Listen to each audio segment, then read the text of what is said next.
Welcome to We Are Montgomery Township, the podcast where we keep you informed and engaged about what's happening in Montgomery Township in Montgomery County.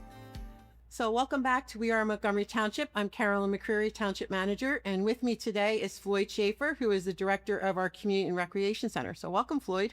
Thank you.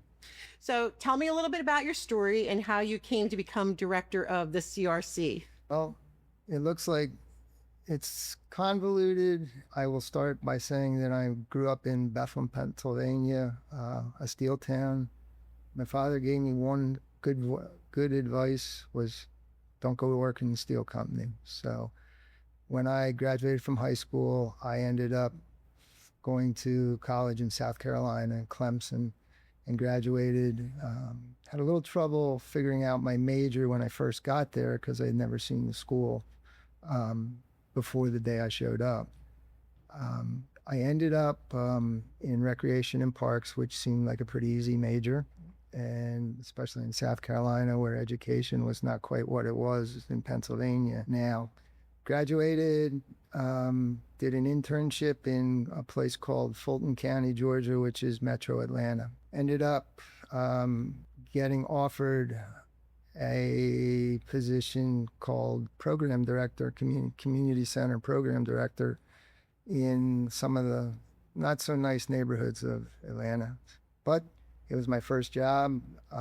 Less than a year later, I was a Community Center Director in that area. I was there for 3 years. Decided to go somewhere and get a real job, but that didn't work out too well at Drexel for one class. Ended up finding a position in actually White Marsh Township because I never really went back home after. I actually went back to this area specifically. And White Marsh Township was about 11 months as their recreation person. And after that, there's a place in Conshohocken called the Fellowship House. It's now called the Community Center of Conshohocken, but back then it was a nonprofit.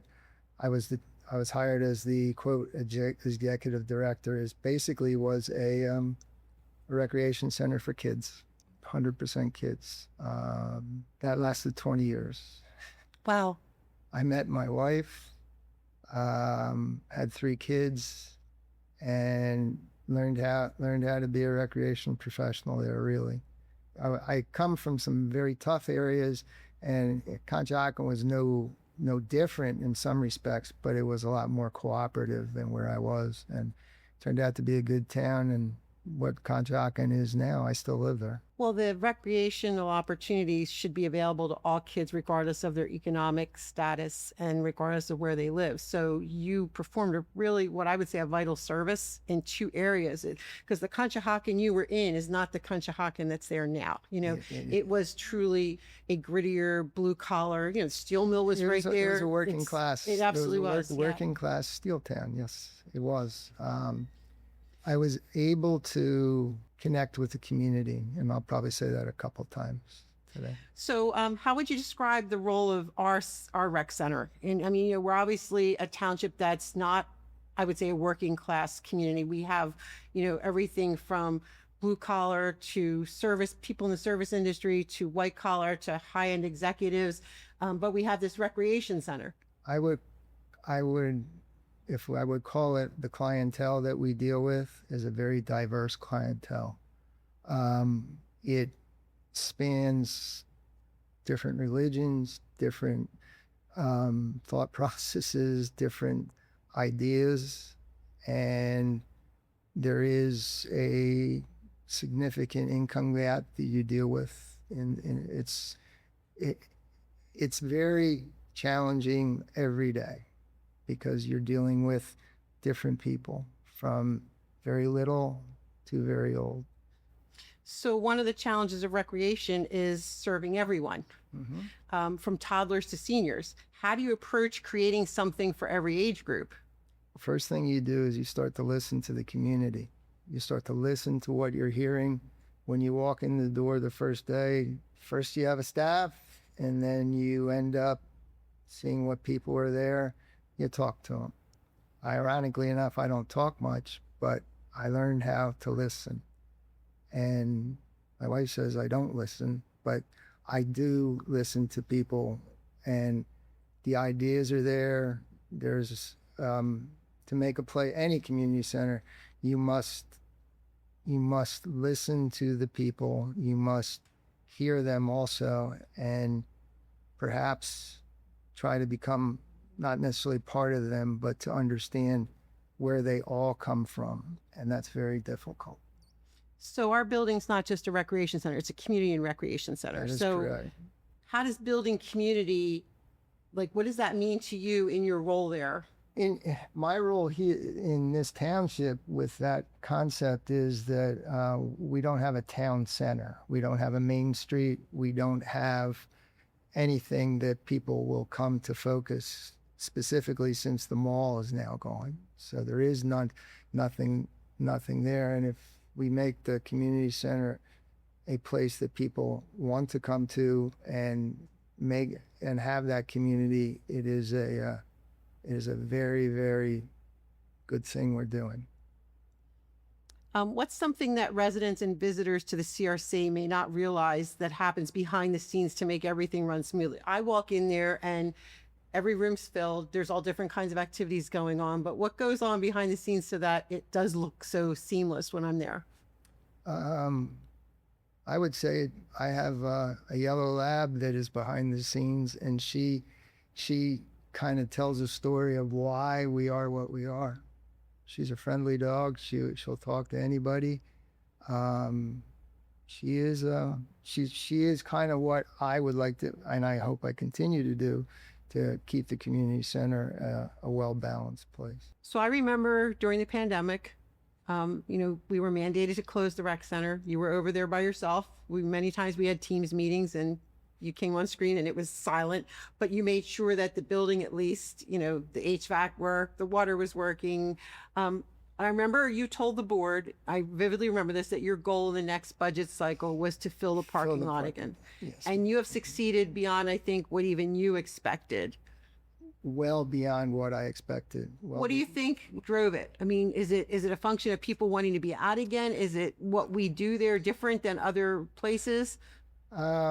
Yes, people wanted to get out. I mean, COVID was something that none of us had a playbook for. So the chief gave me a binder and said, here's the playbook. And it was just blank sheets because nobody knew what to do.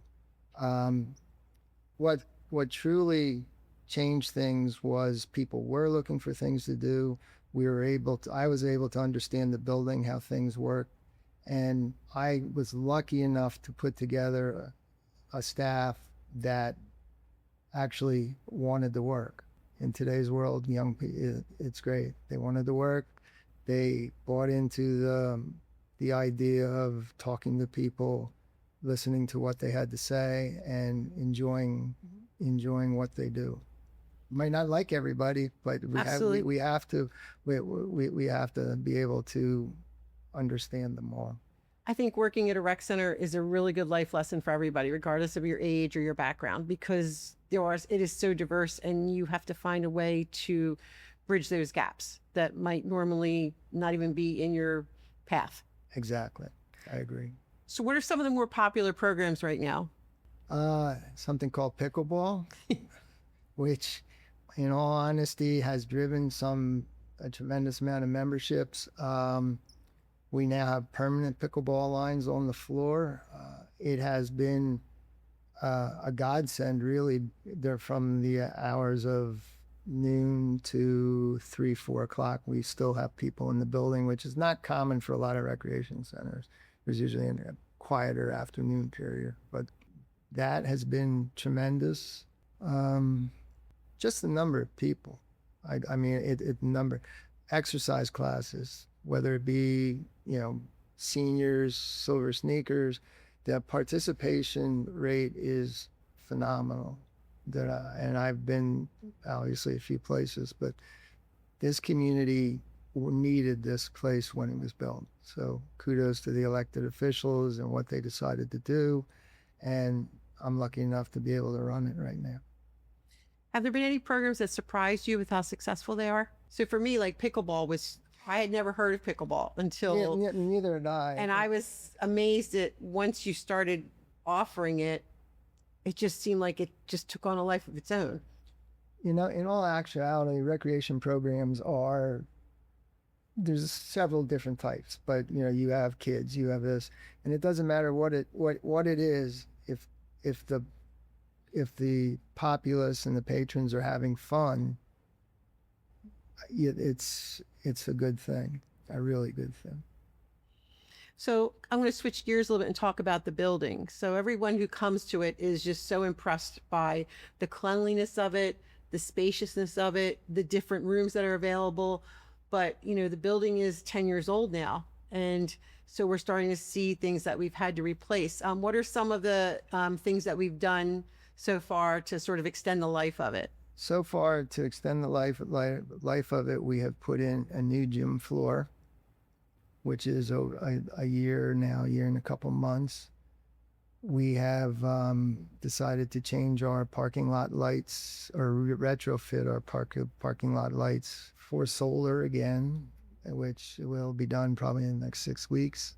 What else have we done? We have purchased some equipment and reutilized some fitness equipment, and now we're in a point where we need to redo the fitness equipment. One of your more popular amenities, even though it's not in the building, is the spray park. Spray park is quite a unique feature. I run some very large swimming pools in my day, but the spray park drives people to come to the community center. We do not advertise in any shape or form. Google thinks we're kind of a Dorney Park type place. That's how people look at it and see it. But yeah, the splash park is, and lucky enough, the commissioners decided to keep it as a free amenity, and the amenity works. So for those listening to the podcast, particularly our residents, what's one thing about the CRC that you'd like them to remember going forward? I'd like them to remember I filled the parking lot. I'd like them to remember that it's for them. And that's why I think we've been so successful. We have a lot of different people, a lot of different opinions, and we've been able to bridge not only a gap, but really sometimes help people. We have a significant special needs group of people that come in, daytime adults and things like that, which I'll go back and say that's probably the biggest thing I'm proud of. Going back to having people that really aren't always welcome in certain places, and we welcome them. I was just going to ask you what you're most proud of, and I think I agree. To see people in there of varying needs, just find a place where they can be themselves, and it's a free space. It's an opportunity for them to interact with others. I think that's just amazing. It's July 1st as we're recording this, and so your summer concert series is underway. It is. That is a huge draw, and I know you have food trucks now. We do. So what's the best way for people to stay informed about programs and events and upcoming things at the rec center? We have a tremendous public information office that does tremendous things and puts it out, whether it be social media, things that I couldn't even imagine that exist out there, all those different things. I'm not necessarily a social media person, but it drives bringing people and attention to what we have. That's great. Thanks for your time, Floyd. Thank you for listening to the We Are Montgomery Township podcast. Be sure to subscribe to this podcast and follow Montgomery Township on Facebook, Instagram, and LinkedIn at MontTWP. Our display name is Montgomery Township, PA.